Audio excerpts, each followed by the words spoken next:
2024 was quite the active weather year, and here we have the top 5 weather events from last year.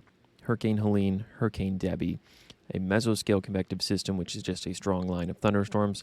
Then we had severe rotating storms, and then we had a summer and fall drought. So let's sort of diagnose and dive into each of these events. Hurricane Helene was by far the most impactful weather event that we saw over the course of 2024. Made landfall September 26th in Florida, and then eventually it tracked its way up within a 12-hour period all the way up into southwest and central Virginia, and it brought feet of rain to parts of the Tennessee, Virginia, Kentucky, valleys, as well as parts of the Carolinas, and even into West Virginia. Now, the pressure at landfall was 938. That's pretty low. It's a Category 4. But by the time it made it into our neck of the woods, it was a Cat 1 to a tropical storm. A lot of people still recovering from Hurricane Helene. We have more information online that you can find if you or someone you know still needs assistance. The second weather event was actually Hurricane Debbie. This was a Category 1 hurricane that made landfall yet again in Florida, very close to where Hurricane Helene made landfall, with a pressure of 979. Max winds were 80. But then it sort of skirted across the northern portion of Florida into Georgia, then back out into the Atlantic, and then made a second landfall as a subtropical storm into South Carolina.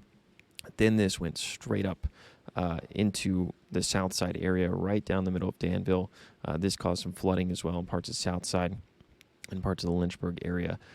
Some areas saw close to a foot of rain during the course of this event. We also had some power outages similar to what we had for Helene. Then going all the way back to last May, May 26th, it was a weekend evening, if you remember. We had a line of storms building through. We had a really nice shelf cloud associated with this, and it just blew across southwest and central Virginia at a rapid pace. We saw upwards of 60-mile-per-hour winds with this storm. I was here that night. Jeff Hanowich came in that night, and we were like, oh boy, it is really, really windy out there. We did have a tornado in Salem. It was an EF1 tornado. Winds were between about 100 and 105 miles per hour. There were actually 60 severe weather reports that day. That's the most since June 21st of 2011.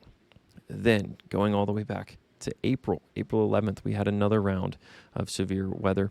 We were under a level 2 out of 5 slight risk for the day. We did have multiple tornado warnings, but we had one tornado in particular that touched down in Pittsylvania County in Swansonville, Virginia. Winds were between about 100, 107 miles per hour. Did some damage to some trees and some structures out there near Strawberry Creek Lane. It also had winds between 100 and 107 miles per hour. Then we had some weird things sort of unfold. We had 2 droughts, one in the summer, one in the fall. One was late summer, one was early fall. Now, the one that occurred in summer was right around between the times of the landfall of Hurricane Debbie and Hurricane Helene. We were pretty dry during that period, and we actually had level 2 and level 3 droughts unfold for parts of our West Virginia counties, as well as parts of the New River Valley and the Highlands. So very, very impactful there. Then after Helene sort of brought, feet of rain, close to half a foot in the Roanoke Valley, Lynchburg, and Southside area, we had another drought unfold after the landfalling of that hurricane. That occurred in fall. That actually impacted more so West Virginia counties, as they only saw a return of about 38% of their annual corn growth and crop growth compared to the year prior. So West Virginia was more so impacted by that drought, but it was still exceptionally dry during the summer and fall months. And with that in mind, 2024 was by far an active year. There was lots to cover in terms of the weather. We prompted dozens of Weather Authority alert days, and we're going to continue that into the 2025 year.